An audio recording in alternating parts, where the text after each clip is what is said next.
आइए स्टार्ट करते हैं ब्रिक्स यानी कि ब्राज़ील, रसिया, इंडिया, चाइना और साउथ अफ्रीका यानी कि G7 देशों के बारे में, जिसमें इंडिया और चाइना से रिलेटेड टॉपिक्स का स्टडी करेंगे। तो देखिए यहाँ पे डायग्राम बनाया गया हमारा कि आर्थिक व्यवस्था यानी कि ब्रेटन वुड्स अंतर्राष्ट्रीय मुद्रा कोष IMF, और दूसरा है विश्व बैंक IBRD, और तीसरा है GATT यानी व्यापार एवं विकास पर सामान्य समझौता। और इसके बारे में बताया गया अंतर्राष्ट्रीय मुद्रा कोष के बारे में। इधर बताया गया है कि मतदान जो है निर्णय कोटे के अनुसार होगा, जिसमें यूएसए का 22% और 7% जो है जो निवेशक है उसका अमेरिकी या यूरोपीय होगा। और देखिए आपातकालीन सहायता और भुगतान संतुलन के संकट के समय सहायता और शर्तें आरोपित सभी देशों के लिए जो अंतर्राष्ट्रीय मुद्रा कोष है यानी कि IMF।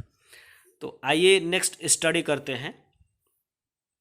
देखिए चलते हैं यहाँ पे विश्व बैंक के बारे में। दूसरा बताया गया है कि विश्व में विकास कार्य हेतु लंबे समय के लिए ऋण प्रदान करता है। विश्व बैंक जो है विश्व में विकास कार्य हेतु लंबे समय के लिए ऋण प्रदान करता है। और GATT है, ये है इक्वल ट्रीटमेंट है यानी कि सभी सदस्य के बीच समान व्यवहार करता है, यानी कि सभी सदस्य देशों के बीच समान व्यवहार करता है। और देखिए ये 1970 यानी कि G7 का गठन, अमेरिका और कनाडा, और दूसरा है Europe, Germany, England, France, Italy, और है एशिया और जापान। देखिए आज विकास का केंद्र एशिया और अफ्रीका की ओर मुड़ गया है, ये नोट पॉइंट है यहाँ पे। तो देखिए अब इसको डीप स्टडी करते हैं, इसके बारे में समझते हैं कि गोल्डमैन, देखिए गोल्डमैन जो सर्च की रिपोर्ट में यह कहा गया कि आने वाले समय में ब्राज़ील, रसिया, भारत, चाइना, साउथ अफ्रीका यानी कि ब्रिक्स, इसका शॉर्ट फॉर्म है, देशों की अर्थव्यवस्थाएं G7 अर्थव्यवस्था से बड़ी होगी। देखिए इन सातों देशों की जो अर्थव्यवस्थाएं हैं G7 अर्थव्यवस्था से बड़ी होगी, जिसमें विकासशील देशों के आर्थिक विकास में वृद्धि हो रही है। और दूसरी ओर 2008 के बाद यूरोप और अमेरिका आर्थिक मंदी के शिकार हैं। देखिए ये नोट पॉइंट है यहाँ पे कि दूसरी ओर 2008 के बाद यूरोप और अमेरिका क्या है, आर्थिक मंदी के शिकार हैं। देखिए विकासशील देशों के आर्थिक उभार के कारण 1999 में G20 की स्थापना की गई। देखिए यहाँ पे जो है 1999 में G20 की स्थापना की गई। और नेक्स्ट चलते हैं 2008 के आर्थिक मंदी के बाद यह कहा जाने लगा कि G20 ने G7 का स्थान ले लिया है। देखिए ये काफ़ी इम्पोर्टेंट पॉइंट है कि 2008 के आर्थिक मंदी के बाद यह कहा जाने लगा कि G20 ने G7 का स्थान ले लिया है। और देखिए यहाँ पे ब्रिक्स डेवलपमेंट बैंक के बारे में बताया गया है कि ब्रिक्स देशों ने वर्तमान अंतर्राष्ट्रीय वित्तीय व्यवस्था में सुधार के लिए एक दबाव समूह के रूप में कार्य किया है। देखिए ब्रिक्स देशों ने वर्तमान जो अंतर्राष्ट्रीय वित्तीय व्यवस्था में सुधार के लिए एक दबाव समूह के रूप में कार्य किया है। और नेक्स्ट पॉइंट है कि ब्रिक्स विकास बैंक के द्वारा ब्रिक्स देशों को आधारभूत संरचना विकास तथा सतत विकास की परियोजनाओं के लिए आर्थिक सहायता दी जाती है। यह उल्लेखनीय है कि ब्रिक्स देशों में भारत की आधारभूत संरचना अत्यधिक कमज़ोर है।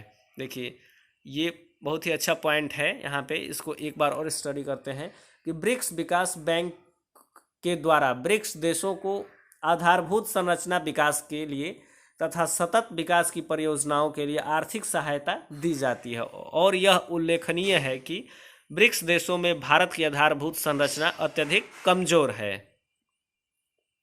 और नेक्स्ट पॉइंट है इसमें कि ब्रिक्स विकास बैंक में सभी देशों वित्तीय हिस्सेदारी समान है तथा उनका निर्णय निर्माण में भी समान योगदान है। देखिए ब्रिक्स बैंक विकास बैंकों में सभी देशों वित्तीय हिस्सेदारी समान है तथा उनका निर्णय निर्माण में भी समान योगदान है, जबकि अंतर्राष्ट्रीय मुद्रा कोष में आर्थिक योगदान के अनुसार निर्णय का अधिकार दिया जाता है। देखिए आर्थिक योगदान के अनुसार निर्णय का अधिकार दिया जाता है। देखिए यहाँ पे काफ़ी इंपॉर्टेंट पॉइंट है यहाँ पे कि अंतर्राष्ट्रीय मुद्रा कोष में आर्थिक आर्थिक योगदान के अनुसार ही निर्णय का अधिकार दिया जाता है।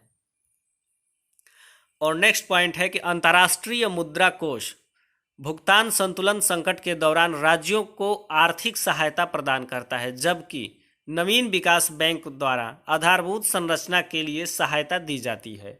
इसलिए इसे विकासशील देशों का भी बैंक कहा गया है या कहा जाता है।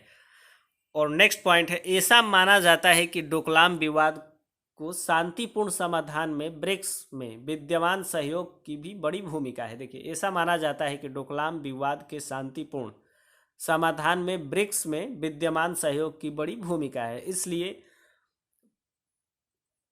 भारत और चीन के बीच आर्थिक सहयोग से न केवल एशिया में शांति एवं अस्थायित्व संभव है,